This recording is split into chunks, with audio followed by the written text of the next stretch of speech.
होता है, जो उजमना करने वाला होता है, वो पहले भोजन नहीं करता। जब उजमने में, उद्यापन में जितने लोगों को उसने आमंत्रित करा है, जितने लोगों को उसने बुलाया है, 16 जोड़े हैं, 15 जोड़े हैं, 20 जोड़े हैं, 25 जोड़े हैं, जितनों को उसने बुलाया, पहले उनको वो भोजन कराता, और भोजन कराने के बाद में फिर जिसने उजमना करा है, जिसने उद्यापन करा है, वो भोजन ग्रहण करता।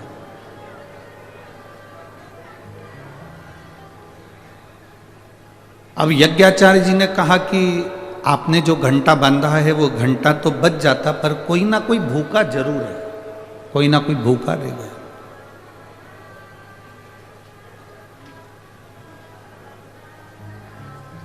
अब भीतर जब एक संकल्प लेकर हम कोई कार्य करते हैं तो कहीं ना कहीं उसमें थोड़ी ना थोड़ी अड़चन जरूर आती है, पर कार्य सफल करना यह परमात्मा के हाथ में होता है।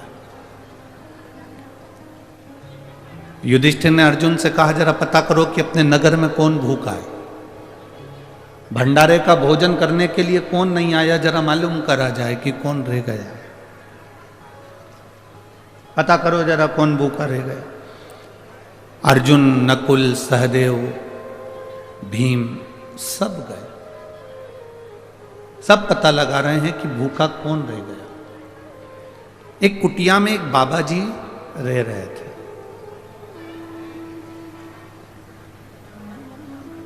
एक कुटिया में एक संत रह रहे। पूछा, अर्जुन ने जाकर निवेदन करा, बाबा आपने भोजन किया? बाबा कहते हैं नहीं। इतना बड़ा यज्ञ युधिष्ठिर ने करवाया और आपने भंडारा का भोजन नहीं करा? नहीं। क्यों? आप भोजन क्यों नहीं करते? आप भोजन करने क्यों नहीं जाते?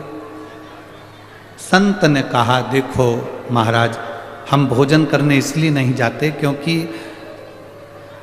हमारा पुण्य सारा की सारा युधिष्ठिर के पास चला जाए। हम चाहते हैं कि युधिष्ठिर अपना पुण्य हमको दे।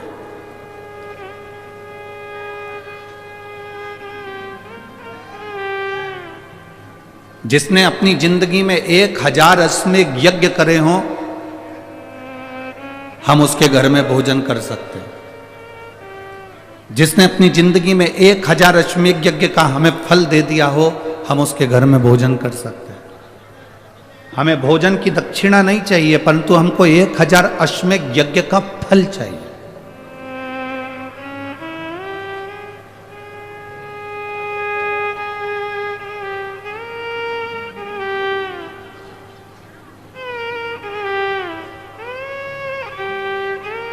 हमें 1000 अश्वमेध यज्ञ का जो संकल्प का फल दे दे कि हमने 1000 अश्वमेध यज्ञ करे हैं और हमने आपको जी 1000 अश्वमेध यज्ञ का फल दिया, तो हम भोजन करने को तैयार। इतने में अर्जुन ने कहा, बाबा हमने हमारी जिंदगी का पहला अश्वमेध यज्ञ करा है, आप इसका फल ले लो। संत ने कहा, नहीं नहीं, हम एक अश्वमेध यज्ञ का फल नहीं ले सकते, हमको तो 108 अश्वमेध यज्ञ का फल चाहिए। अर्जुन की आंखों में जल भर गया। युधिष्ठिर, नकुल, भीम सब स्तुप्त होकर देखते रहे, सब स्तुप्त होकर देख रहे।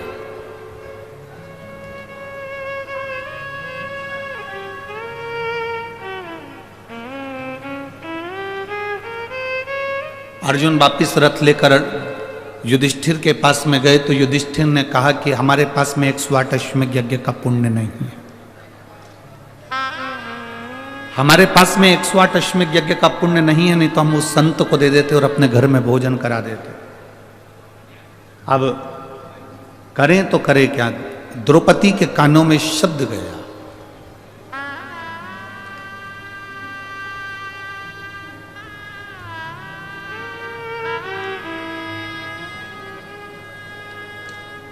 दुनिया के लोग भले स्त्री को, नारी को, दुनिया के लोग भले स्त्री को, नारी को अशुद्ध मानते हों, कह देते हों कि नारी, कई लोग स्त्री के ऊपर, नारी के ऊपर कमेंट्स कर देते हैं, शब्दों की बाण कर देते हैं, शब्दों पर शब्द कर देते हैं। पर शिव महापुराण की कथा कहती है, जब जब व्यक्ति उलझता है, पुरुष जब जब उलझता है, घर के बच्चे जब जब उलझते हैं, परिवार जब जब उलझता है, तब तब घर की नारी, चाहे वो माँ हो, चाहे वो बेटी हो, चाहे वो बहन हो, चाहे वो स्त्री हो, वो सामने आकर खड़ी होती है और कदम से कदम मिलाकर आगे बढ़ा देती है।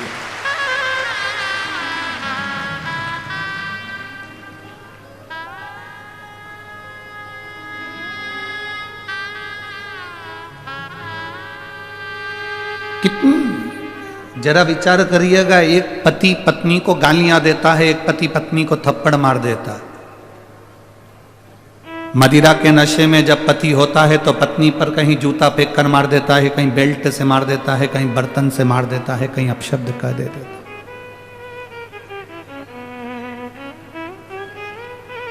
उसके बाद पति को अगर तकलीफ हो जाती है, कहीं एक्सीडेंट हो जाता है, कहीं उसका हड्डी टूट जाती है, कहीं वो पीकर गिर जाता है, पड़ जाता है, उसके शरीर में चोट लग जाती है, सेवा कौन करती है? जम के तो बोलो जरा। पड़ोसन आती है क्या सेवा करने के लिए? कोई रिश्तेदार आता है क्या सेवा करने के लिए? जो दिन रात का ज्ञान देता है वो तुमको सेवा करने के लिए आएगा क्या? नहीं। जितनी सेवा कोई नहीं करेगा, उतनी सेवा जिस पत्नी को उसने थप्पड़ मारा है, जिस पत्नी को उसने अपशब्द कहा है, जिस पत्नी को उसने ताने दिए हैं, वो नारी उसकी सेवा में लगी रहती है, भले वो कैसा भी हो, कुछ भी हो। एक स्त्री का जीवन कोई साधारण जीवन है?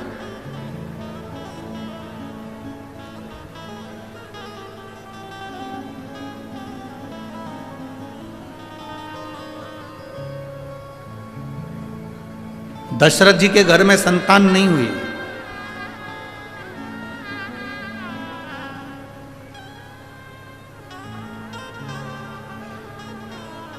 गुरु बाबा को बुलाया गया। गुरु बाबा से कहा कि बाबा वशिष्ठ को बुलाकर, गुरु बाबा को बुलाकर कहा गया कि मेरे घर में औलाद नहीं। बाबा ने कहा कोई शिव का भक्त आए और पुत्र कामेष्ठी यज्ञ करवाए। कोई शिव का भक्त आए और पुत्र कामेष्ठी यज्ञ करवाए तो तुम्हारे घर में औलाद होने में देरी नहीं लगेगी। मेरी 3 धर्म पत्नियां, कौशल्या, केकई, सुमित्रा,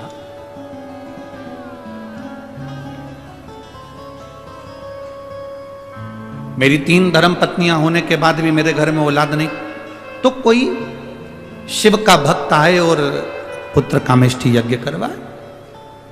वशिष्ठ बाबा ने तो कह दिया, दशरथ जी के कानों में शब्द पड़ गया, पर वशिष्ठ बाबा से दशरथ जी ने हाथ जोड़कर निवेदन करा कि आप ढूंढो कि यज्ञ कौन कराएगा।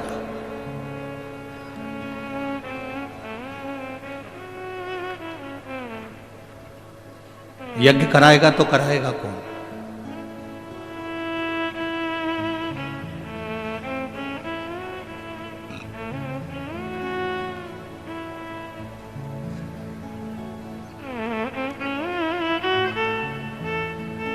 इतना विशाल यज्ञ संतान की प्राप्ति के लिए, पुत्र की प्राप्ति के लिए, इस यज्ञ को कौन करा सकता है?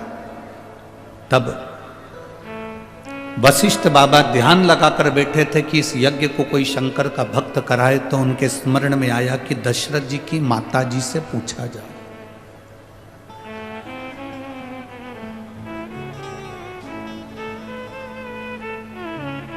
इंदुमती जी से पूछा गया। दशरथ जी की माता जी से पूछा गया। वशिष्ठ बाबा ने उनसे पूछा, यज्ञ ऐसा ब्राह्मण हो बताओ जो शंकर की भक्ति में डूबा रहता हो, शिव तत्व में डूबा रहता हो, क्योंकि ये पुत्र कामेष्ठी यज्ञ, संतान की प्राप्ति का यज्ञ केवल एक कर सकता है और वो शंकर का कोई भक्त कर सकता है।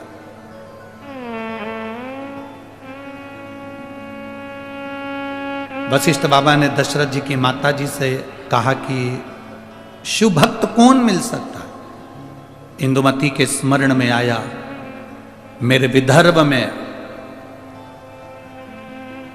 विदर्भ में जो शंकर की भक्ति में हर तरफ डूबे रहते हैं, वो केवल एक श्रृंगी ऋषि है।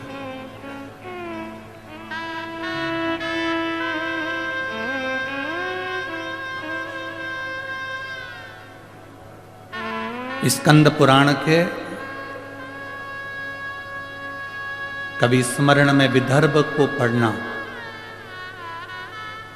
स्कंद पुराण के विदर्भ को यदि आप पढ़ेंगे तो विदर्भ में आप पढ़ेंगे कि दशरथ जी की माता जी ने, इंदुमती जी ने कह दिया वशिष्ठ बाबा से, आप चिंता मत करो, अगर पुत्र कामेष्टि यज्ञ करवाना है तो मेरे मायके में विदर्भ में जो हमारे घर के राजगुरु हैं श्रृंगी बाबा, उनको निमंत्रण दिया जाए।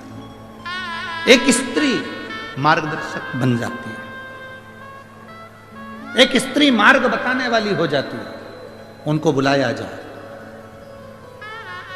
ये अमरावती की धरा से स्कंद पुराण कहती है, विदर्भ का वर्णन करते हुए कहती है, अमरावती से चांदूर बाजार की ओर जब हम जाते हैं तो वहाँ वन पर्व में वन क्षेत्र के अंतर्गत श्रृंगी बाबा का एक स्थान है जिसको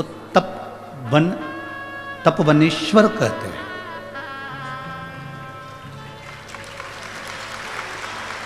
जिसको तपवनेश्वर कहते हैं। आप लोग गए हैं? जरा जम के बोलो। अच्छा अच्छा,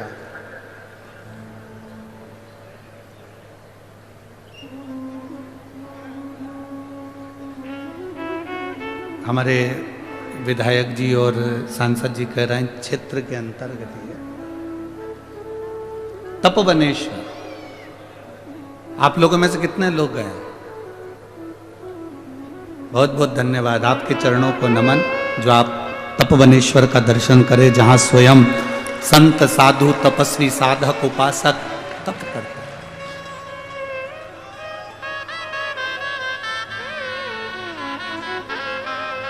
तपवनेश्वर जहां पर श्रृंगी बाबा बैठकर तप साधना में लीन थे, तप में लीन।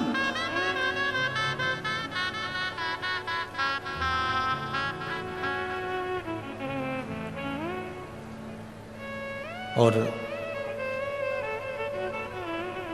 दशरथ जी की माता जी ने खबर करवाई अपने पीहर में, दशरथ जी के ननिहाल में, कि दशरथ जी को पुत्र कामेष्टि यज्ञ करना है और आप श्रृंगी बाबा से जाकर निवेदन करो। श्रृंगी बाबा उस समय पर तप मुद्रा में लगे हुए थे, बैठे गुफा के अंदर भजन में लीन थे।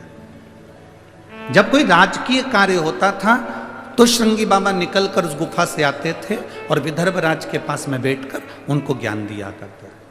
संत साधु गुरुजन का एक काम है, जब राज सिंहासन को तुम्हारी जरूरत पड़ती है तब राज सिंहासन पर जाकर आप अपने ज्ञान को, अपने उद्बोधन को, अपनी समझ को जरूर देना चाहिए।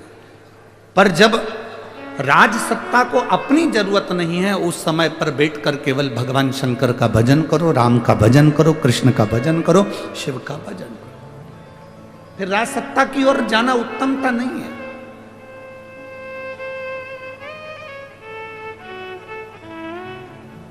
अब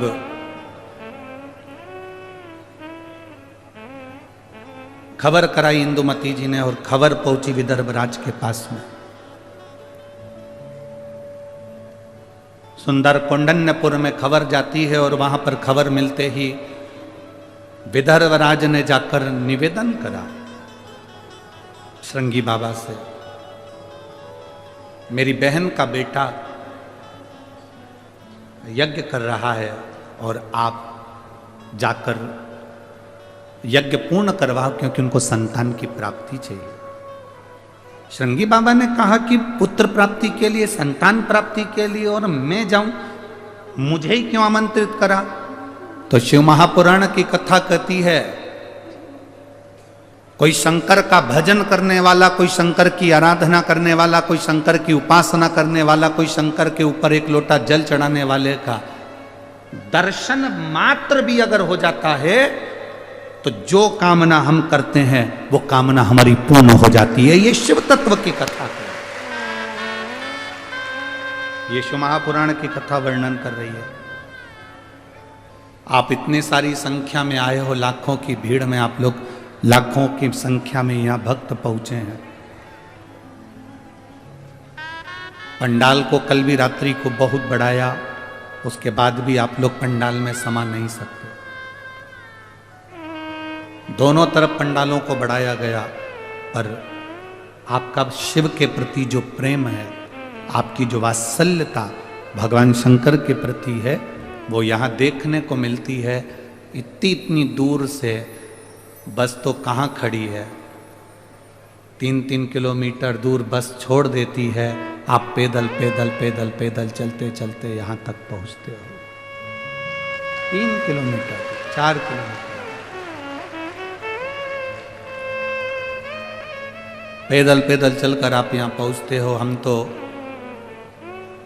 आदरणीय सांसद महोदय जी से और विधायक महोदय जी से और महाराष्ट्र के प्रशासन से, अमरावती के कलेक्टर महोदय, एसपी डीएसपी महोदय से निवेदन करना चाहेंगे इस व्यासपीठ से कि बुजुर्ग लोगों को आने में बहुत पैदल चलना पड़ रहा है, इसलिए पार्किंग थोड़ी पास में दी जाए।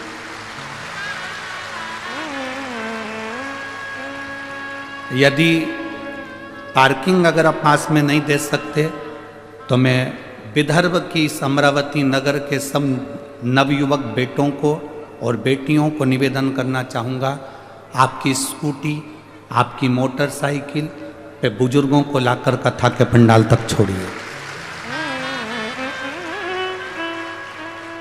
प्रयास करिए कि नज़दीक तक, भले गाड़ी छोड़कर चले जाए, पर नज़दीक तक भले 1 किलोमीटर आधा किलोमीटर दूर छोड़े तो भी कोई तकलीफ नहीं, पर नज़दीक था।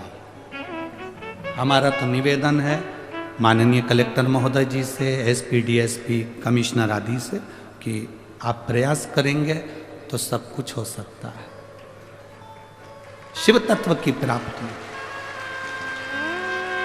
बहुत सुंदर व्यवस्था माननीय सांसद महोदय जी ने, विधायक जी ने, आमदार खासदार जी ने बहुत सुंदर व्यवस्था करी है।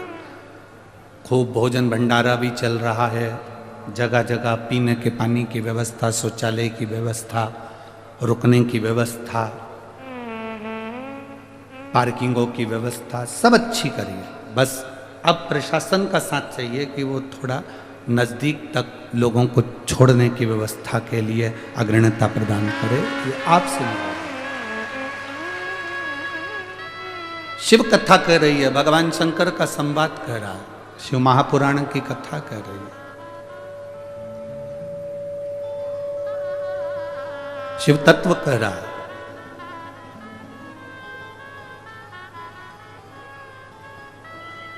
तपवनेश्वर में जाकर श्रृंगी बाबा को विदर्भ राज ने निमंत्रण भेजा, और निमंत्रण भेजा तो तपवनेश्वर के श्रृंगी बाबा आए। राजा से पूछा क्या बात है? दशरथ जी पुत्र कामेष्ठी यज्ञ करना चाहते हैं, आप उस यज्ञ को पूर्ण कराओ।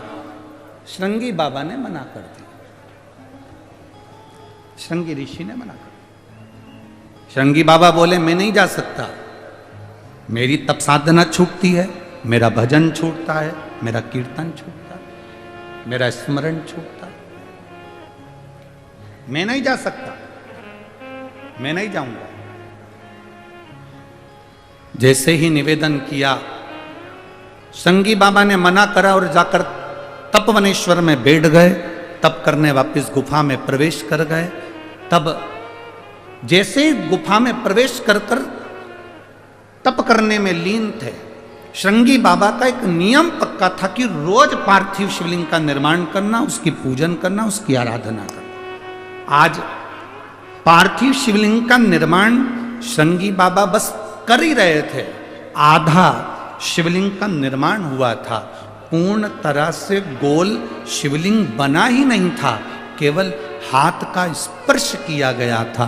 इतनी देर में तो देवाधिदेव महादेव प्रकट हो गए श्रृंगी बाबा के साथ।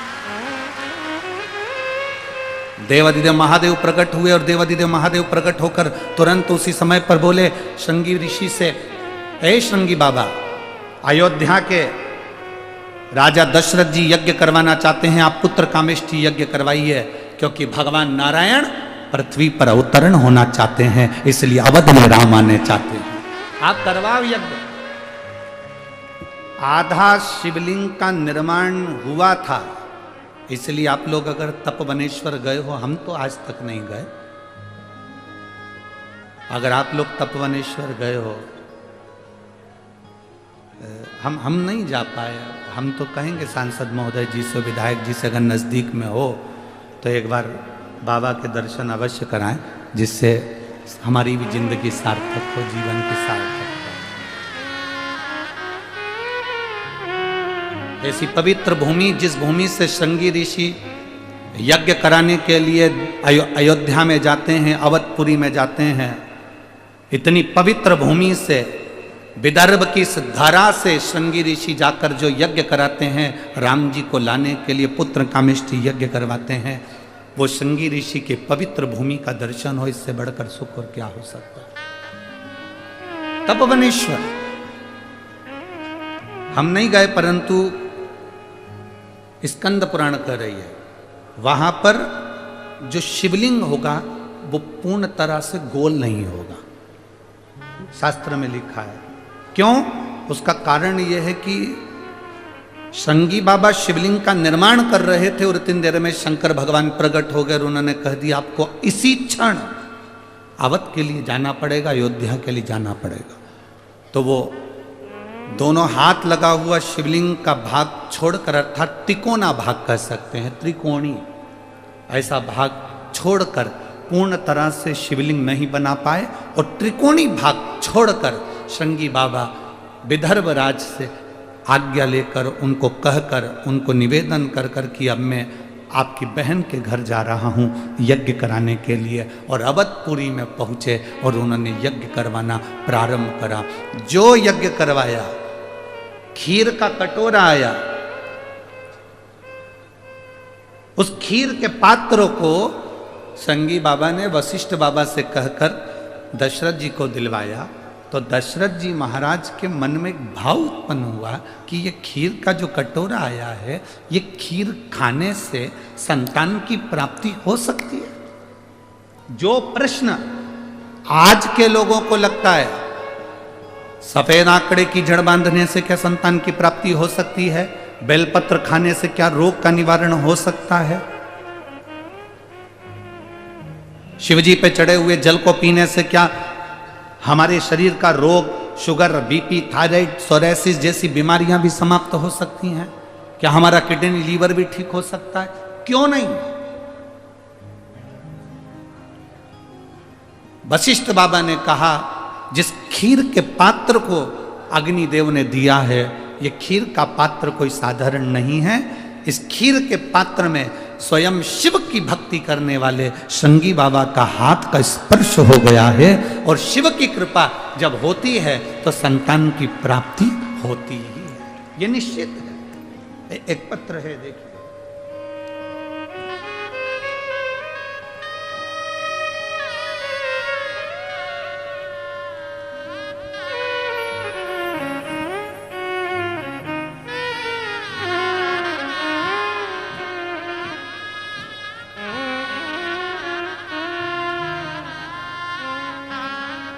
मेरा नाम सागर घन बहादुर, मैं अकोला महाराष्ट्र से आया हूँ।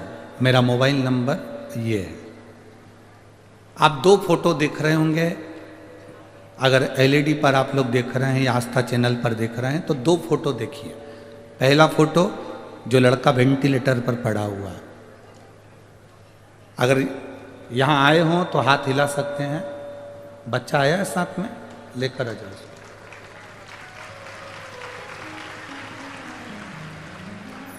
सागर घन बहादुर मैं अकोला महाराष्ट्र से आया हूँ। मेरा मोबाइल नंबर ये है।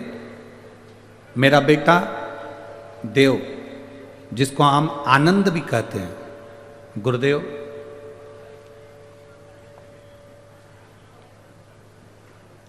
ग्यारह अक्टूबर 2023 को अचानक जमीन पर गिर पड़ा। तुरंत अस्पताल को लेकर गए और डॉक्टर ने जांच करने के बाद बताया कि इसको एक बीमारी हो गई है जिसका नाम GBS है। लाखों व्यक्ति में किसी एक या दो व्यक्ति को यह बीमारी होती है, जिसके अंतर्गत पूरे शरीर में पैरालिसिस जैसा अटैक आ जाता है। इसकी ब्रेन की नस भी फट गई और ब्लॉक जम गया। ले जाकर इसको कोमा में पड़ गया, वेंटिलेटर पर डाल दिया गया।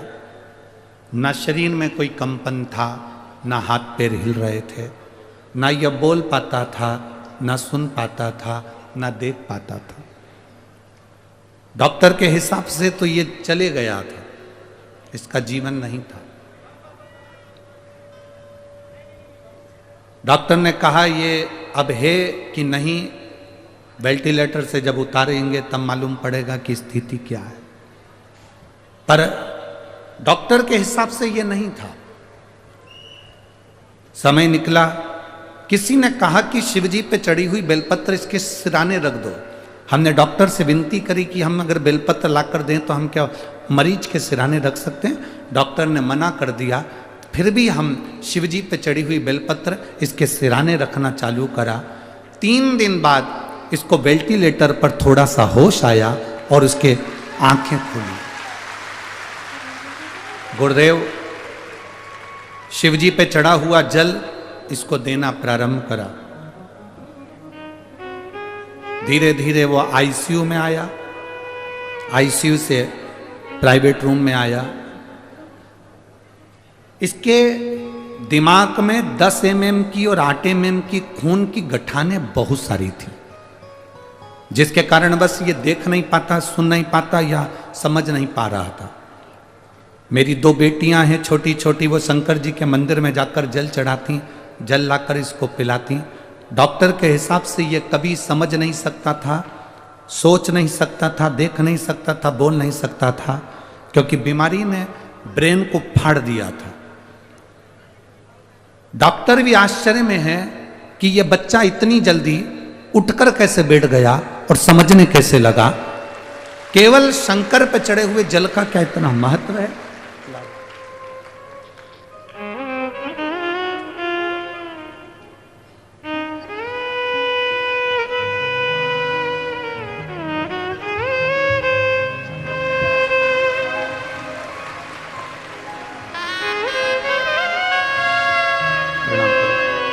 प्रणाम करो।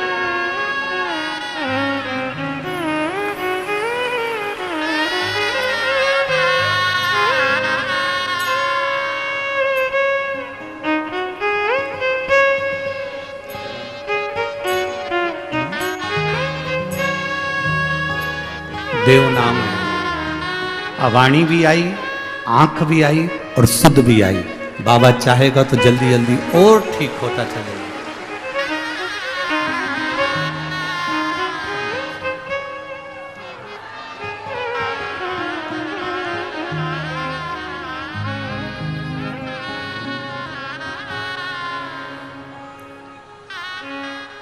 खाली न जाता कोई दर से तुम्हारे, खाली न जाता कोई दर से तुम्हारे, मैं भी खड़ा हूँ नन्ही बाह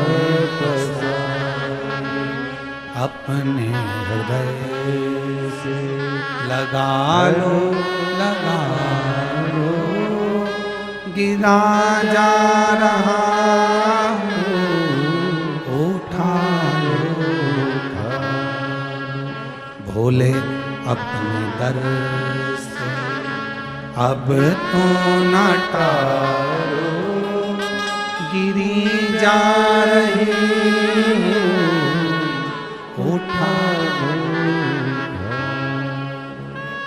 जिसके लिए डॉक्टर ने कह दिया था कि अब ये जिंदगी भर हम कह नहीं सकते कि समझ पाएगा, नहीं समझ पाएगा, बोल पाएगा, नहीं बोल पाएगा, देख पाएगा, ना देख पाएगा। ब्रेन में खून के थक्के थे, पूरे फट चुके थे, शरीर में बीमारी लग गई, ऐसी बीमारी जो लाखों में एक दो को हो जाती, शरीर काम करना बंद। उसकी आराधना,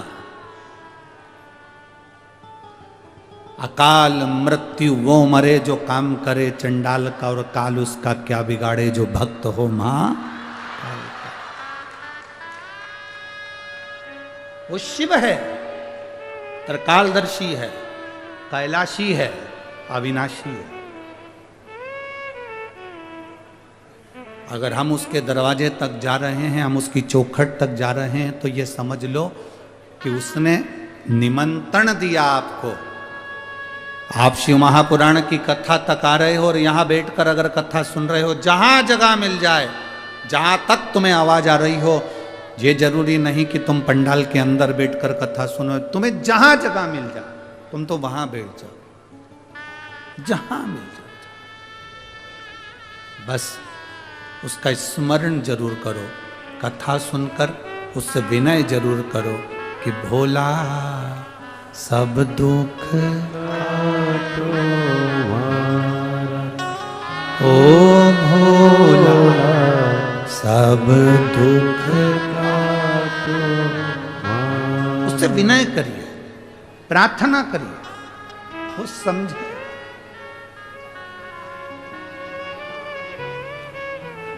हमने कल भी कथा में कहा था, भीड़ बढ़ाने के लिए शिव महापुराण में बिल्कुल मत आना। भीड़ बढ़ाने के लिए कभी शिव महापुराण में मत आना। किसी के प्रेशर में शिव महापुराण में बिल्कुल मत आना कि तुम्हारे ऊपर कोई दबाव दे रहा हो, आना ही पड़ेगा, जाना ही पड़ेगा, जाना ही पड़ेगा। प्रेशर में शिव पुराण की कथा में मत आना। भीड़ बढ़ाने मत आना, किसी को दिखाने मत आना। शिव महापुराण की कथा में अगर आना है तो ये सोच कर आना कि मैं मेरे बाबा से बात करने जा रही हूं, मेरा पिता वहां बैठा, मेरा शंभू वहां बैठा। किसको?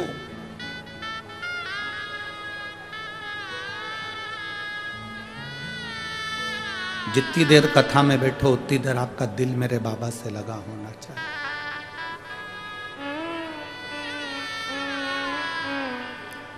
कथा सुनते सुनते सुनते सुनते जिस समय तुम्हारे शरीर की रोमावलियां खड़ी हो जाएं, जिस समय तुम्हारे रोम रोम खड़े हो जाएं, उस समय पर समझ लेना कि मेरा बाबा तुम्हारे गले लग चुका है और तुम्हारी समस्या का हल कर चुका है। उससे मिलन करने के लिए हम आए, उससे मिलने के लिए।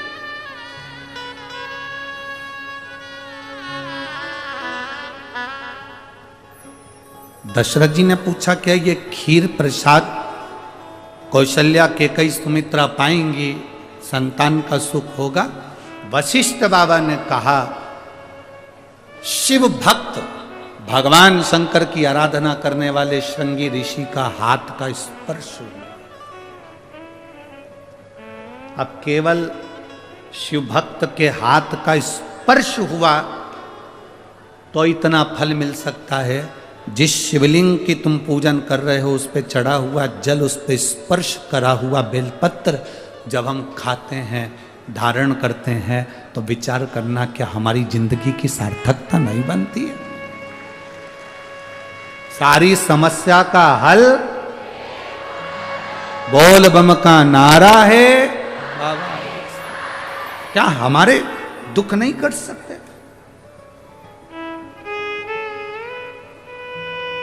फिक्र और फकीर, इनमें एक बहुत बड़ा अंतर है। किस किस चीज में अंतर है? जम के बोलो जरा। फिक्र में और फकीर में।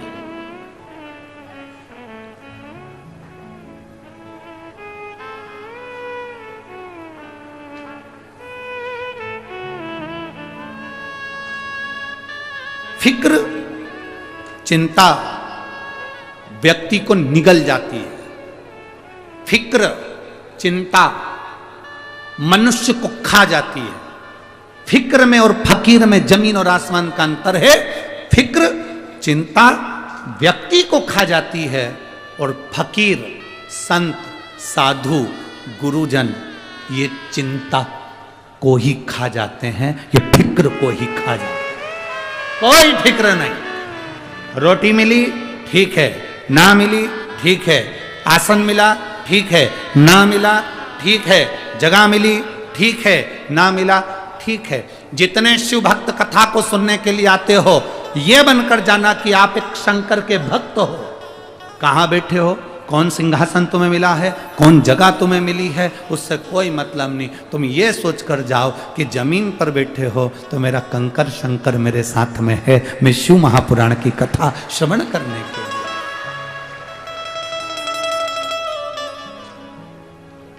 मैं शंकर की कथा का रसपान करने के लिए आया हूं। मैं शिव महापुराण की कथा का स्मरण करने के लिए आया हूं। मैं शिव तत्व को जानने के लिए आया हूं। मैं शंकर का गुणगान करने के लिए आया हूं। मैं अपने कंकर शंकर की स्मरण, शायद भारत की भूमि पर बहुत कथा होती होगी, किसी कथा की जमीन की मिट्टी को कोई बांध कर अपने साथ नहीं ले जाता होगा। केवल एक शिव महापुराण की कथा ऐसी होती है जिसकी मिट्टी को भी लोग डब्बे में भरकर बांध कर अपने घर लेकर जाते हैं। केवल एक शिव महापुराण की कथा एक ऐसी होती है जिसकी मिट्टी को भी लोग बांध कर अपने साथ लेकर जाते हैं। केवल शिव महापुराण की कथा एक ऐसी होती है जब आरती होने के बाद लोग जमीन पर हाथ फेर कर अपने शरीर पर उस रज को लगा कर जाते हैं, क्योंकि यहाँ शंकर की कथा सुनने वाला, बाचने वाला, श्रवण करने वाला, कराने वाला, हमने पहले भी कथा में कहा, शिव महापुराण की कथा किसी के बस की नहीं कि कोई करा ले। वो तो शंकर और पार्वती के रूप में ये सांसद जी और विधायक जी ने इस भाव से इस अमरावती में करा। ईश्वर जी गोरा जी बनकर, शिव पार्वती बनकर शंकर स्वयं कथा के यजमान होते हैं। चंचुला देवी का पति बिंदुक प्रेत योनि में पड़ गया, तब आखिरी में तुमरुका जी ने कहा यजमान कौन बनेगा, तो शंकर पार्वती ने कहा हम दोनों यजमान बनेंगे। शिव महापुराण का, भागवत जी का यजमान राजा परीक्षित हो सकता है, रामचरितमानस का यजमान काशी नरेश हो सकता है, विष्णु पुराण का यजमान एक देव हो सकता है, अग्नि पुराण का यजमान कोई बन सकता है, पर शिव महापुराण का कोई यजमान नहीं होता। शिव महापुराण का यजमान तो स्वयं शंकर और पार्वती होते हैं, इसके सिवा कोई नहीं। कथा बाचने वाला भी शिव है, कथा सुनने वाला भी शिव है, कथा करवाने वाला भी शिव है। फिर हमें चिंता किस बात की?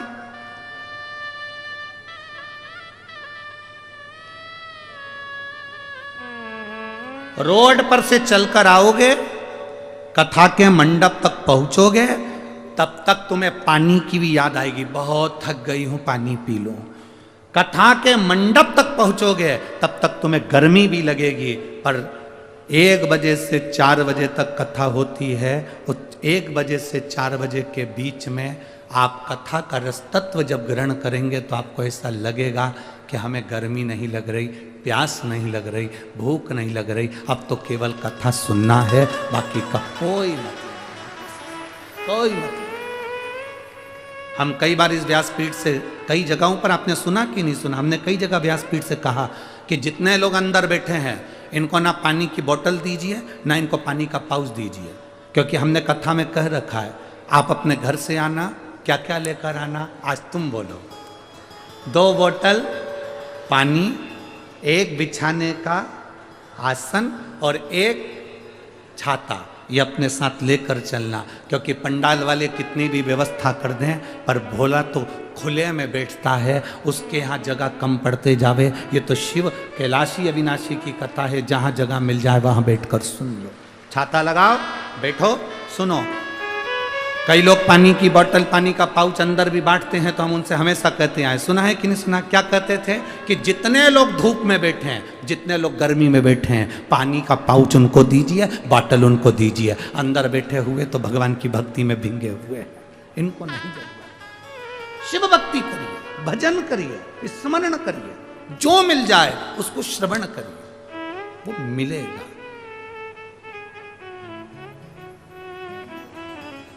वो प्राप्त हो। महाराज,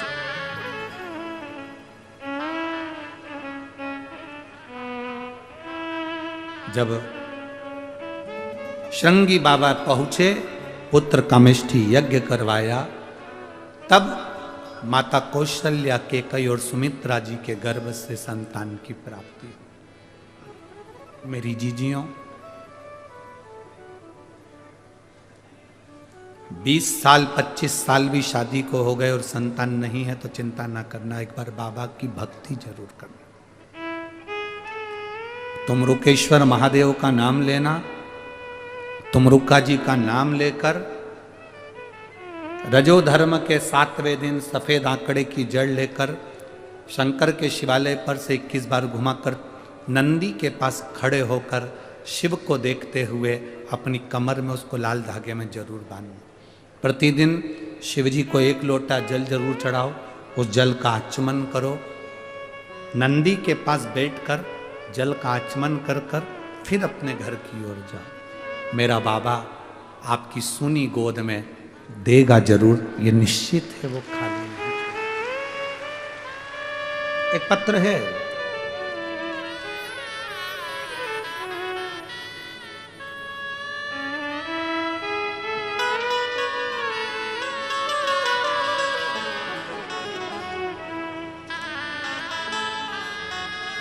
मैं सुनंदा राम भाऊ मंगले, गांव दरियापुर, जिला अमरावती। मेरा मोबाइल नंबर ये है, कहीं बैठी हैं तो हाथ हिला सकती हैं, आप ही हैं, दोनों हाथ हिला दे सब। मैं सुनंदा राम भाऊ मंगले, गांव दरियापुर, जिला अमरावती। मोबाइल नंबर मेरा ये है। मैं गुरुदेव इस व्यासपीठ को नमन करने के लिए और धन्यवाद देने के लिए आई हूं। मैंने बाबा का जो अनुभव देखा है, मेरे घुटनों में तकलीफ थी, डॉक्टर के हिसाब से ऑपरेशन कराना था, पर बेलपत्र का सेवन कर कर मैंने अपने घुटने ठीक कर लिए। दूसरा मेरा अनुभव बताती हूँ, मेरे बेटे की शादी को कई साल हो गए थे, संतान का सुख नहीं था। हम 1 साल इंतजार करें, 2 साल इंतजार करें, 3 साल इंतजार करें, 4 साल इंतजार करें, 5 साल इंतजार करें, इसे इंतजार करते रहे, पर संतान का सुख नहीं आया। तब हमने शिव महापुराण की कथा को श्रवण किया पहली बार और अपनी बहू से कहा, तू भले विश्वास कर मत कर, पर मेरा शंकर के प्रति विश्वास है कि मेरा घुटना ठीक हो गया तो तेरी भी गोदी बाबा जरूर भरेगा। तू एक काम कर, पशुपति व्रत कर, सफेद आंकड़े की जड़ का प्रयोग कर, तुम रुक्का जी का नाम लेकर कमर पर जड़ को बांध। मेरी बहू ने पशुपतिनाथ का व्रत मेरे कहने पर किया। मैं बाबा का क्या वर्णन करूं गुरुदेव, बहू को तो विश्वास नहीं था, पर मेरे भोलेनाथ पर भरोसा पूरा था। मेरा बेटा भी शिव जी के मंदिर जाने लगा, 1 लोटा जल चढ़ाने लगा, आचमन करने लगा। मैं बाबा का क्या गुणगान करूं, पशुपति व्रत करा और व्रत करने का केवल 1.5 महीना ही बीता था और मेरी बहू का गर्भ ठहर गया। मैं बाबा को नमन करती हूँ, बाबा को प्रणाम करती हूँ कि बाबा की कृपा से हमारे यहाँ संतान का सुख हुआ, ये बाबा की कृपा है। मैं बाबा को नमन करने आई। बधाई आपको बहुत बहुत। दोनों हाथ हिला दो एक बार। श्री शिवाय नमस्तुभ्यम। शिव तत्व इसी को कहते हैं, भगवान शंकर का गुणगान इसी को कहते हैं। आपका विश्वास जितना दृढ़ होगा, आपका भरोसा जितना दृढ़ होगा, शिव को मिलने में देरी नहीं। शंकर मिलता है, मिलेगा, प्राप्त होता है। महाराज,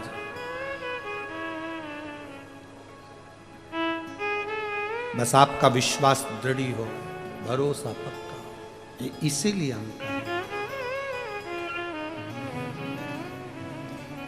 अरे कर ले प्रभु से प्यार फिर पछताएगा,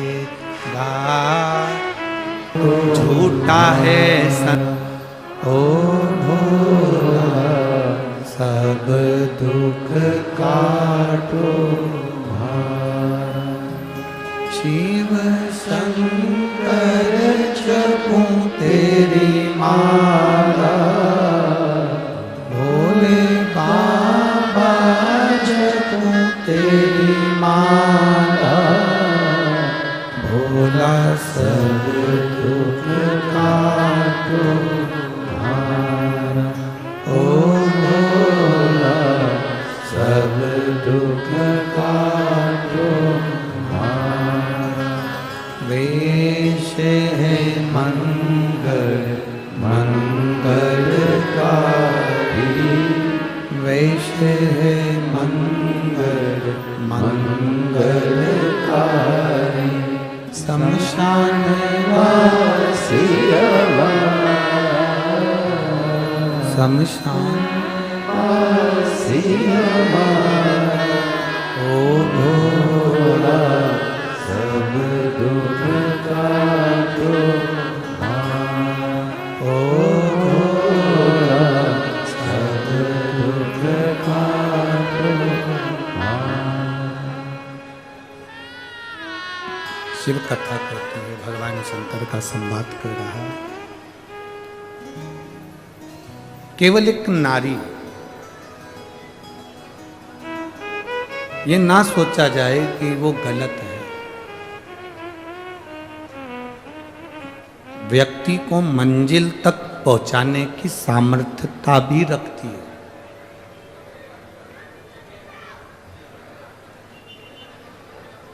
दशरथ जी महाराज की माता जी ने मार्ग बताया तो श्रृंगी बाबा ने पुत्र कामेष्टि यज्ञ करवाया। मंदिर यज्ञ का वो घंटा नहीं बजा, युधिष्ठिर नकुल सहदेव भीम सब सोच में पड़ गए कि वो 108 अश्वमेध यज्ञ का पुण्य कौन दे।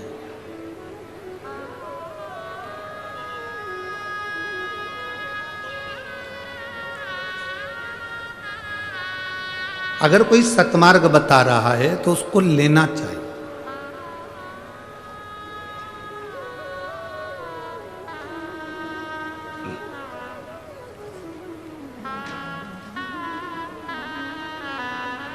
दुनिया के लोग अच्छी बात को ग्रहण नहीं करते, एक बात के दो मायने निकाल लेते हैं। आपने कहा कि साहब भोजन कर लो तो लोगों को लगेगा कि हमको जबरदस्ती जल्दी से खिलाना चाहते। कभी कभी एक बात की दो बात हो जाती है। जैसे एक पत्नी ने पति से कहा, सुन रहे हो?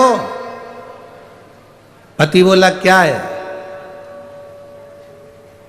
बाथरूम में कपड़े पड़े हैं, धो दोगे? नहीं तो बाद में मैं धो दूंगी। अब पति क्या मायना ले इस बात का कि बाद में ये कपड़े धोएगी कि मुझे धोएगी? अंदाजा लगा।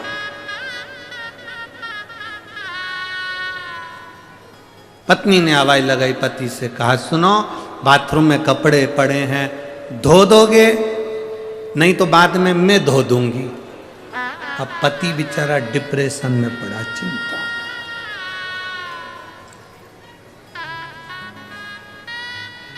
धोऊं कि नहीं धोऊं?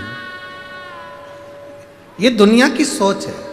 लोग कहते हैं कि साहब बिल्ली रास्ता काट गई। अरे बोलो तो जम के सही है। कोई लोगों ने कह दिया बिल्ली रास्ता काट गई। हम तो कहते हैं बिल्ली के रास्ता काटने से जितना खतरा नहीं है, उससे ज्यादा खतरा इंसान को इंसान काटने से।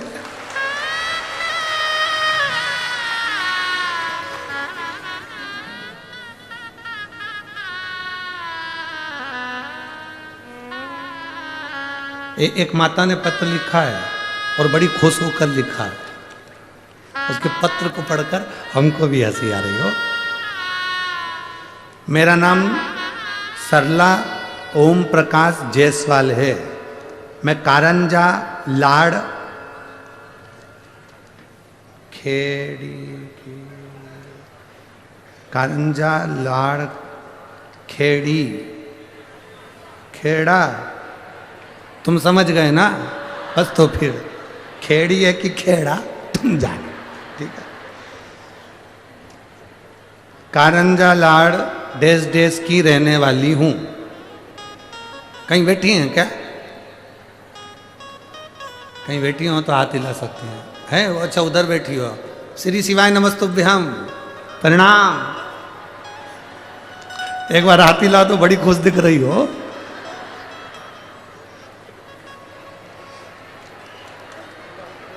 गुरु जी अच्छे से सुनो, कान खोल के,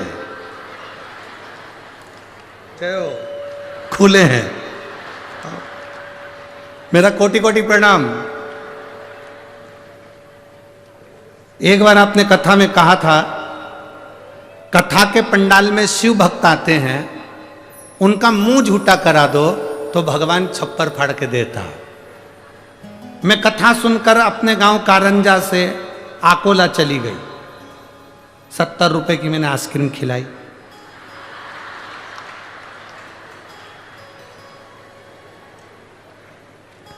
पत्र पढ़ी है वो, जो एलईडी में पढ़ सकते हो पढ़ो है। गुरुजी 7 दिन की तो कथा थी, आगे पीछे का 1-2 दिन निकाल लो तो पूरे 11 दिन लगे। ठीक है, अब तुम तो कह देते हो कि 7 दिन की कथा है, पर हमारा तो पूरा 1 महीना जाता है ना। ठीक है, मैंने 70 रुपए की कुल्फी खिलाई।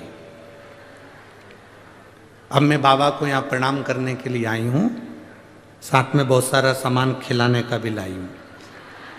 उसका कारण ये है, 70 रुपए की जो मैंने कुल्फी खिलाई थी आकोला में, मेरे बाबा ने लाखों में मुझे दे दिया, इसलिए मैं फिर आ गया, वापिस आ गई मैं। हो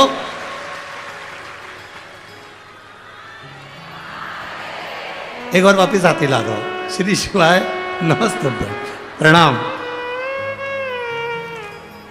गुरु जी सबको तो खिलाती हूं, तुम रह गए।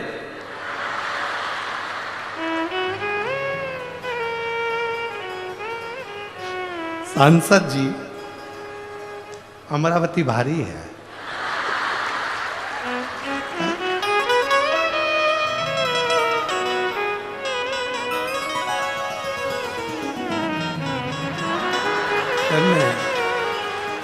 तुम रह गए। और गुरु जी खुशी की सबसे बड़ी बात मैं आपको बता रही हूं, आकोला से आई, झोपड़े में रहती थी, आज मेरे बाबा ने मेरी बिल्डिंग बना दी, मैं इसलिए प्रणाम करने आई हूं। बहुत बहुत इतनी खुश हूं कि पूछो ही मत। बाबा से प्रार्थना करने के लिए आई हूं, बाबा ऐसी कृपा करना। अरे लुटा दिया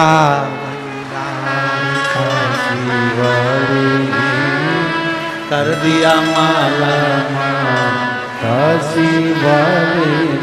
ये शिव भक्ति है, ये ओघड़ भक्ति है, इसको ओघड़ी भक्ति कहते हैं। बैठो बहन, बैठो, इसको शिव भक्ति कहते हैं। आप शंकर से हृदय की बात करते हैं। हमने कहा यहाँ लोग 5 रुपए का 10 रुपए का लोगों को पानी पिला कर जाते हैं, मुंह झूठा करा कर जाते हैं।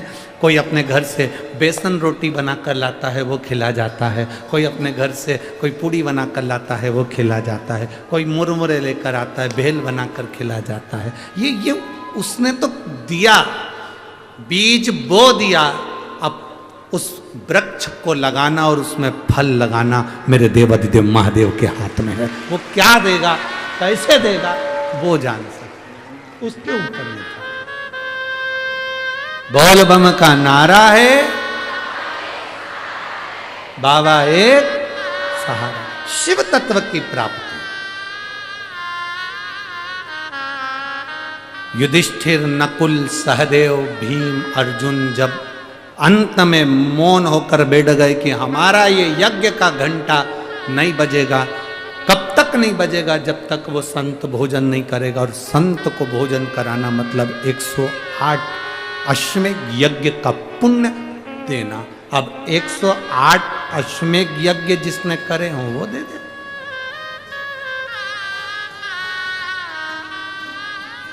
जिसने 108 अश्वमेध यज्ञ करे हो वो दे। अब 108 अश्वमेध यज्ञ कौन दे सकता है? जिसने करे हो। जिसने शिव महापुराण की कथा सुनी होगी, पशुपति व्रत करा होगा, शिव की आराधना करी होगी और भगवान ने उसको कुछ दिया होगा, तो ही तो वो दूसरे से कहेगा कि तू भी ऐसा कर ले। एक पत्र और आया, देखिए।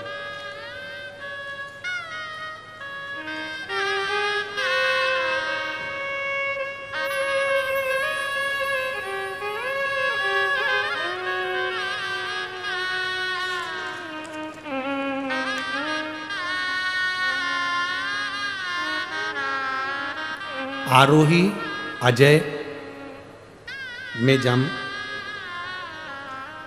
वर्धा जिला वर्धा से हैं। कहीं बैठे हों तो हाथ हिला सकती हैं। मेरा नाम आरोही अजय मेजाम है। मेरे पापा का नाम अजय मेजाम है। हम लोग वर्धा के रहने वाले हैं। कहीं बैठे हैं तो हाथ हिला सकते हैं। दिख गए? हाँ, हाथ हिलाओ एक बार। हाँ ठीक है, बिल्कुल पीछे दोनों हाथ हिला दो एक बार,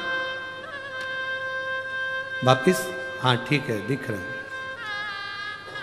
गुरुदेव, 2022 में जून के महीने में मेरे पापा के मुंह में छाला हो गया। डॉक्टर से जांच कराई, जांच में उन्होंने कैंसर बताया। डॉक्टर ने कहा नागपुर के ही कैंसर हॉस्पिटल में लेकर गए, ऑपरेशन कराया।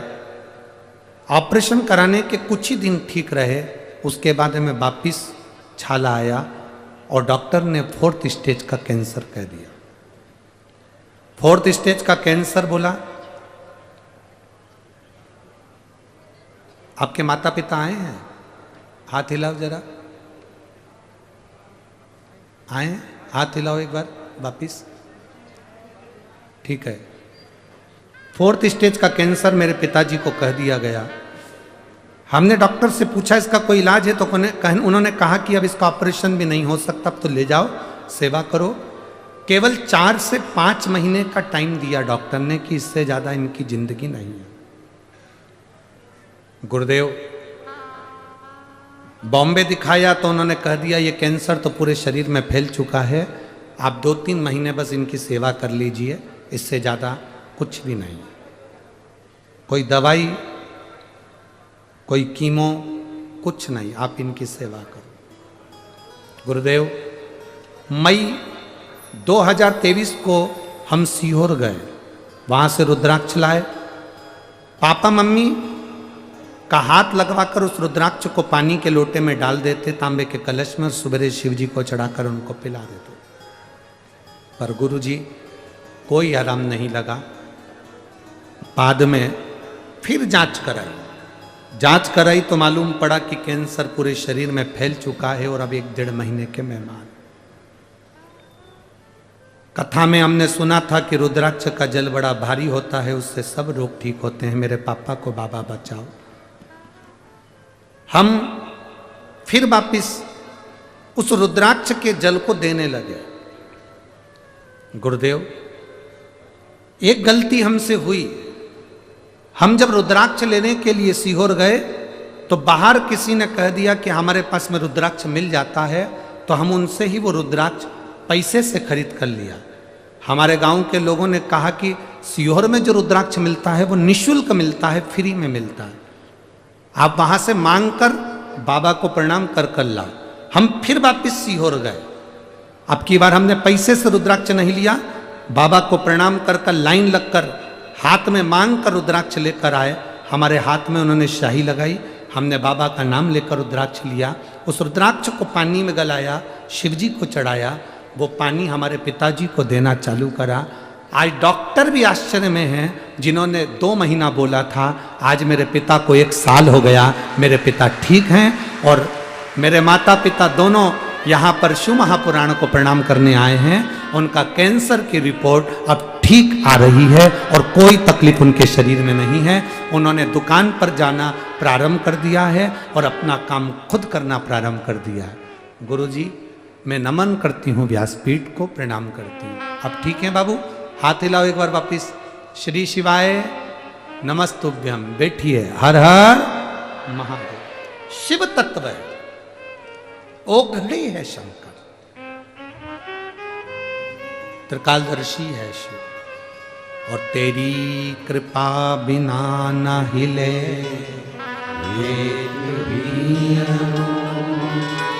लेते हैं श्वास तेरी कृपा से हे गंगाधार मुक्ति द्वार ओंकार भोले ओंकार तू आयो शरती शंभु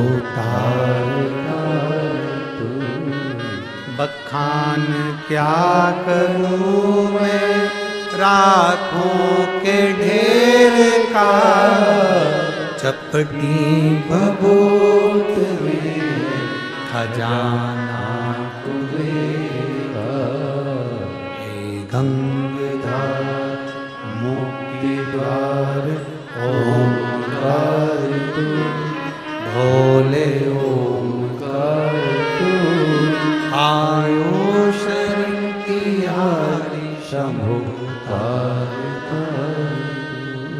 शिव कृपा करता है। कैसे कृपा करता है, कब कृपा करता है, ये उसके ऊपर निर्भर।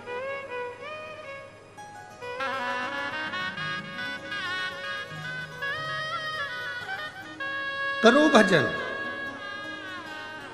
शिव नाम की भक्ति को अपने हृदय में जगाने का प्रयास करो। परिंदा और इंसान में एक बहुत बड़ा अंतर होता है। परिंदे और इंसान में बहुत बड़ा अंतर होता है। परिंदा उड़कर आसमान छूने में लगा रहता है। परिंदा पक्षी उड़कर आसमान छूने में लगा रहता है और इंसान जो आसमान छूने जा रहा है उसका पांव पकड़कर खींच कर नीचे पटकने में लगा रहता है।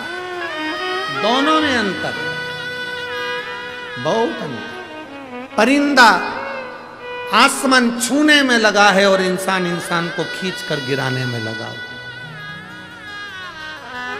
पटकने में। अपने जीवन का एक प्रयास करिए। शिव जी को एक लोटा जल चढ़ाएं ना चढ़ाएं, शंकर भगवान को एक बेलपत्र चढ़ाएं ना चढ़ाएं, शंकर जी के ऊपर धतूरा चढ़ाएं ना चढ़ाएं, पर इतना जरूर याद रखना कि कोई अपनी जिंदगी में बहुत पीछे जा रहा है और आपको भगवान ने इस लायक बनाया है, तो आप किसी ना किसी का हाथ पकड़कर आगे बढ़ाने का प्रयास जरूर करें। उसको आगे बढ़ाने का प्रयास करिए, अपनी जिंदगी में अग्रण्यता दीजिए। युधिष्ठिर, नकुल, सहदेव, भीम, अर्जुन जब थक गए कि कोई नहीं मिलता, कौन संत को 108 अश्वमेध यज्ञ का पुण्य देगा, और पुण्य देगा तब जाकर वो यज्ञ का घंटा बजेगा, कौन दे सकता?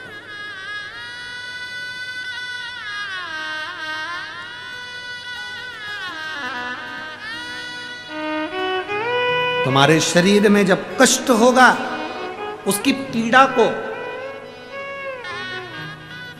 बहू आएगी तुम्हें चाय दे जाएगी, बेटा आएगा तुम्हें दवाई दे जाएगा, डॉक्टर आएगा तुम्हें चेक कर जाएगा, सिस्टर आएगी तुम्हें इंजेक्शन लगा कर चली जाएगी, पर तुम्हारे शरीर की पीड़ा तुम्हें भोगना है। कोई दूसरा भोगेगा क्या? नहीं भोग सकता। तुम्हारे कर्म की गति को तुम्हें जानना है।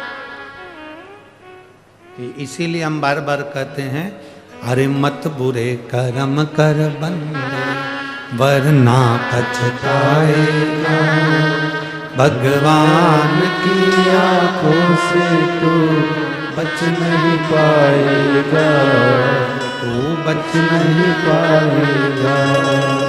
अरे ओ ज्ञानी मत करना, अरे ओ अज्ञानी मत करना, तेरे कर्म का फल भी तू ही पाएगा, जैसा किया तूने तेरे आगे आएगा, मत बुरे कर्म कर बंदे वरना पछताएगा, भगवान की आंखों से तू बच नहीं पाएगा, तो बच नहीं पाएगा। अरे ओ अज्ञानी मत करना दान, अरे ओ अज्ञानी मत करना दान। अपना कर्म पूरा करिए, बन सके अच्छा करो। भगवान अगर आपको इस लायक बनाए कि आप किसी का हाथ पकड़ कर आगे बढ़ा सकते हो तो बढ़ाओ। भगवान यदि आपको इस लायक बनाया है कि किसी भूखे को भोजन करा सकते हो तो कराओ। भगवान आपको इस लायक बनाया है कि किसी के शरीर में रोग है और आपके पास में धन है तो उसकी औषधि कराओ। भगवान ने यदि आपको इस लायक बनाया है कि कोई बच्चा पढ़ना चाहता है, विद्या अध्ययन करना चाहता है और उसके पास में धन नहीं तो उसका विद्या अध्ययन कराओ। याद रखना, एक बार अपने बच्चे अपने को नहीं पूछेंगे, पर आपने किसी को विद्या अध्ययन कराया है और किसी को औषधि कराई है, वो जिंदगी भर तुम्हें पूछेंगे।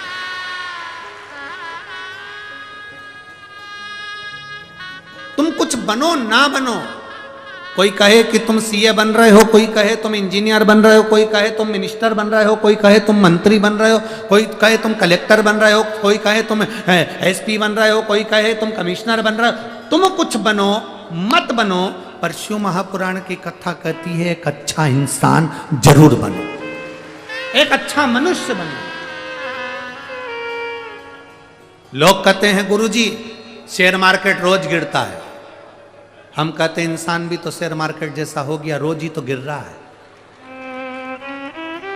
लोग कहते हैं गुरुजी शेयर मार्केट रोज गिर रहा है, हम कहते हैं इंसान भी शेयर मार्केट जैसा हो गया, कभी गिरता है कभी उठता है। कब कौन तुम्हारे साथ रहने वाला कब गिर जाए कोई ठिकाना नहीं है, कितना नीचे गिर जाए कोई ठिकाना नहीं है, कब तुम्हारे लिए का शब्द कह जाए कोई ठिकाना नहीं है। प्रतिदिन गिर रहा। आज मनुष्य मनुष्य जैसी जिंदगी नहीं जी रहा। आज मानव मानव की जिंदगी नहीं जी पा रहा। उसको लगता है कि मुझे कुछ ऐसा चमत्कार हो जाए, कोई बाबा ऐसा मिल जाए कि छड़ी घुमाए और हमको करोड़ों का धन दे जाए। तो ईमानदारी की बात है, ऐसा बाबा मिले तो हमको भी बता देना, हम भी चले जाएंगे। जो छड़ी घुमाने से करोड़ों का धन दे दे। आपके कर्म का भोग आपको भोगना है, हमारे कर्म का भोग हमको भोगना है। इसलिए आपको पहले भी कहा, खांसी चलेगी तो आपको खांसना पड़ेगा, छींक आएगी तो आपको छींकना पड़ेगा, पेट दुखेगा तो दवाई आपको खाना पड़ेगी। उसी तरह दुख आप पर है तो शंकर जी के मंदिर में एक लोटा जल आपको चढ़ाना पड़ेगा, कोई दूसरा नहीं चढ़ाएगा। आपके दुख को आपको स्वयं काटना, आपकी तकलीफ को आपको स्वयं काटना, कोई दूसरा नहीं काट सकता, स्वयं काट। द्रौपदी ने देखा कि मेरे पति आज दुखी हैं, पूछा क्या हो गया। बस यज्ञ का घंटा नहीं बजा है और यज्ञ अधूरा रह गया है। कब बजेगा? यज्ञ ब्राह्मण देवता कर रहे हैं, यज्ञ आचार्य कर रहे हैं, हमने यज्ञ पूरा करवा दिया, बस कोई भूखा रह गया। कोई भूखा रहा? हाँ। क्या कह रहा है वो भूखा व्यक्ति जो भूखा रह गया? वो क्या कह रहा है? उसका कहना है कि 108 अश्वमेध यज्ञ का पुण्य दो तो मैं भोजन करने चलूं। हमने तो अपनी जिंदगी का एक ही यज्ञ करा है और वो भी पूरा नहीं हुआ, तो हम पुण्य कैसे दे सकते? जिसने व्रत करा होगा वही तो व्रत देगा। यहां इतनी सारी माताएं बैठी हैं, भाई बैठे हैं, जब परिवार में कोई मरता है, बुजुर्ग कोई चले जाता है, पंडित जी कहते हैं एकादशी देव। अब यहां पर बोलते कि नहीं बोलते हमें नहीं मालूम। किसी के मरने के 10 दिन 12 दिन बाद जब पंडित जी पूजन कराने आते हैं, बारवा कराने आते हैं, पिंडदान कराने आते हैं, तब उस समय पर घर की बहू, बेटे, बच्चे बुजुर्ग को एकादशी देते हैं। यहाँ देते हैं कि नहीं देते? जम के तो बोलो जरा। देते हैं।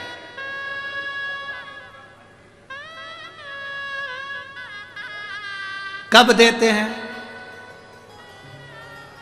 जब वो चला गया। कहां दी तुमने? यहां कि वहां जाके? जम के बोलो जरा। यहां। शिव महापुराण की कथा क्या कह रही है?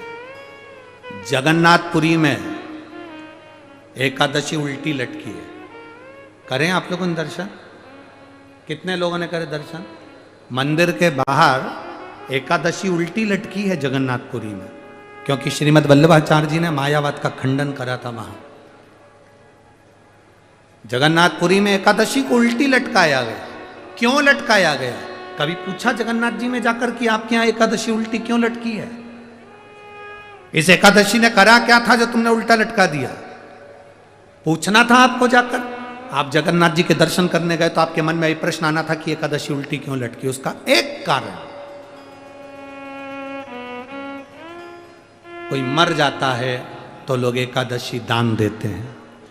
श्रीमद् वल्लभाचार्य जी ने कहा, मरने के बाद जो तुमने एकादशी दी उसको मिली कि नहीं मिली पता नहीं। शिव महापुराण कहती है, श्रीमद् वल्लभाचार्य जी कहते हैं, एकादशी दान का मतलब क्या होता है? जैसे किसी के मरने के बाद हम एकादशी देते हैं, उसका मतलब क्या होता है? उसका मतलब ये होता है कि हमने 25 एकादशी करी है, हमने पहले से अपनी एकादशी करते करते करते करते आ रहे हैं, तो अपनी एकादशी में से हम जो मर गया उस व्यक्ति को कुछ एकादशी दे दें। पर दुनिया उल्टी चलती है। जब कोई मर जाता है तब एकादशी देते हैं कि अब हम उनके लिए 5 एकादशी करेंगे, 7 एकादशी करेंगे, 11 एकादशी करेंगे।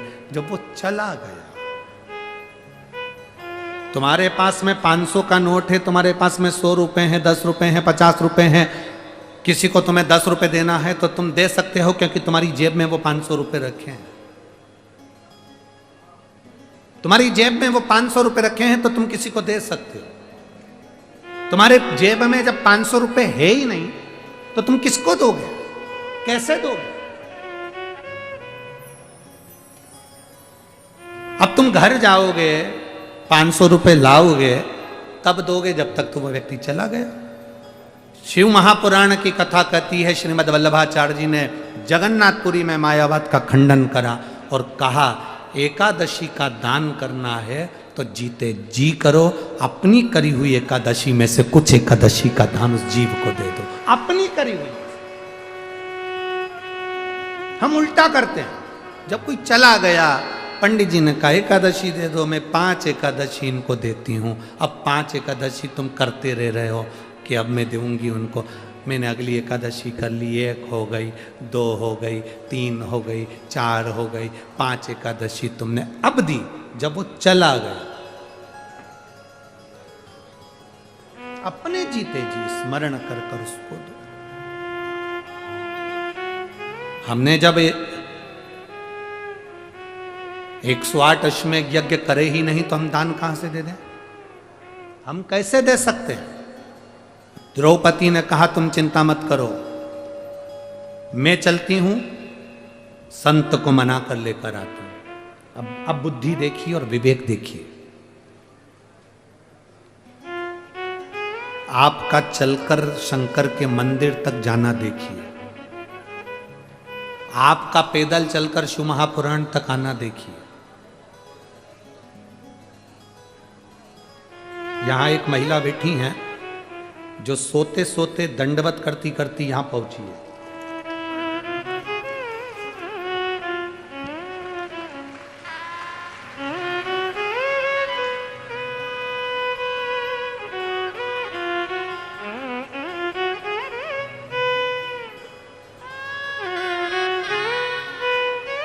बिना भोजन करे, बिना पानी पिए,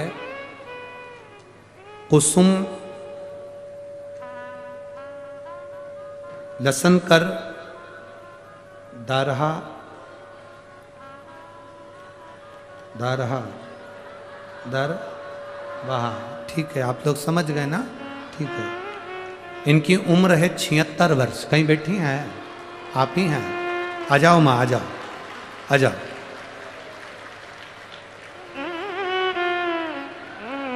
ये जिला स्टेडियम से हनुमानगढ़ी तक लोट लगाती लगाती आई है और बिना खाए पिए, एक संकल्प था इनका, जिन्होंने पहले कुछ मन्नत मांगी थी और बाबा ने पूरी करी, तो यहाँ लोट लगाती लगाती 76 वर्ष की आयु में यहाँ पहुंची है।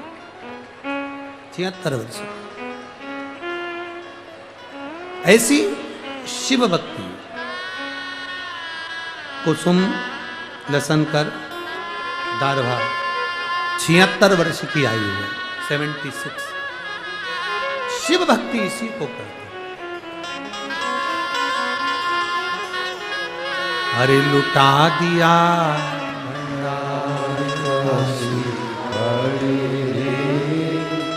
कर दिया माला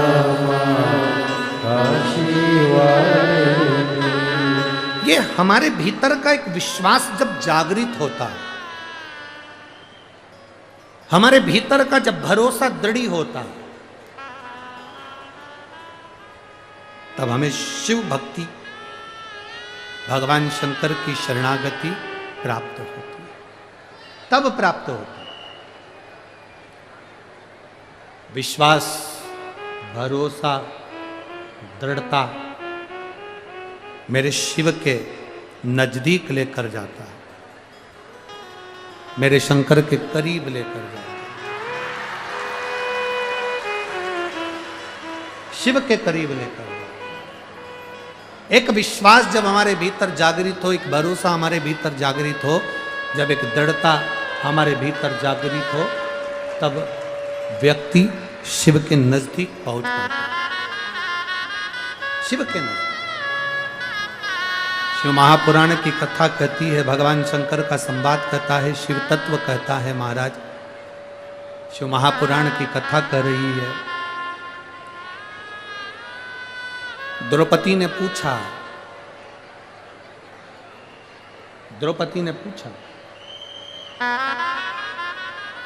द्रौपदी पूछ रही है 108 अश्वमेध यज्ञ का पुण्य?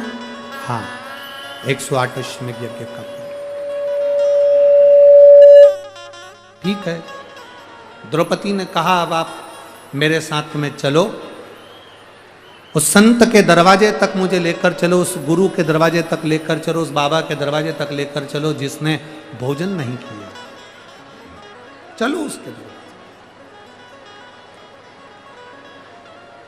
उसके द्वार, उसके दरवाजे पर हम चलते। दासियां पादुका लेकर आई, दासियां चप्पल लेकर आई, दासियां पांव की मोजड़ी जूतियां लेकर आई। द्रौपदी ने उन पादुका को नहीं पहना, द्रौपदी ने उस चप्पल को नहीं पहना। द्रौपदी ने उस मोजड़ी को, उस जूतियों को, उन चप्पलों को नहीं पहना। द्रौपदी ने मना कर दिया, मैं ये चप्पल पहनकर उस संत के दरवाजे नहीं जाऊंगी, उस गुरु के दरवाजे नहीं जाऊंगी, उस बाबा के दरवाजे नहीं जाऊंगी। जो भोजन करने नहीं आ रहा है, मैं उसके दरवाजे चप्पल पहनकर नहीं जाऊंगी। मैं नहीं जाऊंगी चप्पल पहनकर। अब द्रौपदी चप्पल को छोड़ दी, पादुका को छोड़ दी, पांव की मोजड़ियों को छोड़ दिया, जूतियों को छोड़ दिया, और द्रौपदी पैदल, रथ लगाया गया, घोड़े जोते गए, बग्गियां लाई गई, द्रौपदी उस रथ पर भी चढ़कर नहीं गई। उस रथ पर भी द्रौपदी चढ़कर नहीं गई।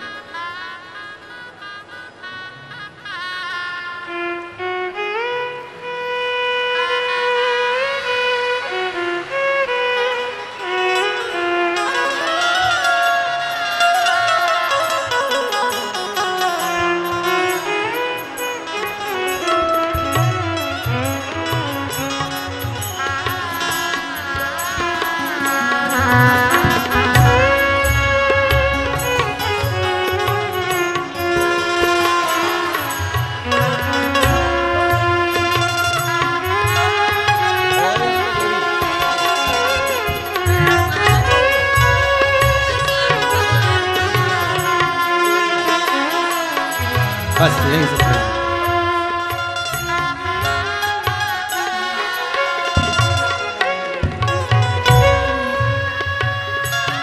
आइए।